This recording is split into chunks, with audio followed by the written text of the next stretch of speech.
Objects and classes. Now that you've been programming for a bit, you probably want to know a little more about them. Objects reflect the real world. Looking around, you can see objects everywhere. Cars, lights, and even people. And all these objects have some state.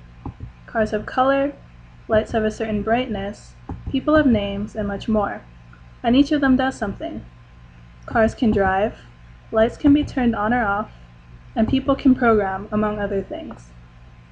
These are just a few examples. Each of these objects, and all real-world objects, have many more states and behaviors.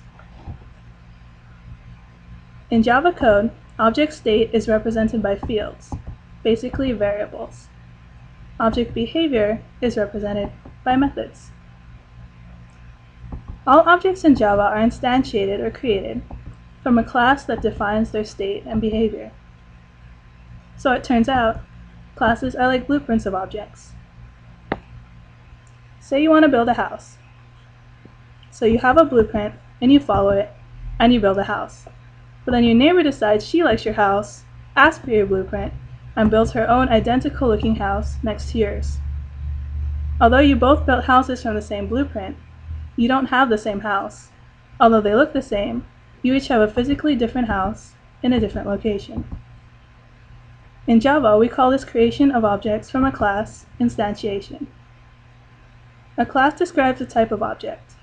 Instantiating creates a unique instance of that particular object, which may fill out its attributes and behave differently. For example, maybe you painted your house blue, and your neighbor painted her house yellow. In this case, you've each changed the same attribute of the houses, color.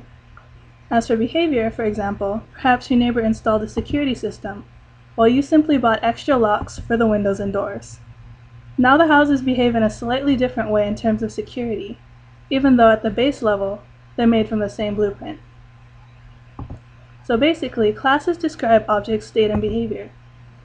You can think of them as being like object blueprints. Objects are instantiated from classes. They get information about their state and behavior from the class, but each object is unique and can have different state and behavior. You'll never find an object without a class. Hopefully this video has cleared up some of the differences between objects and classes. Now you're ready for some object-oriented programming.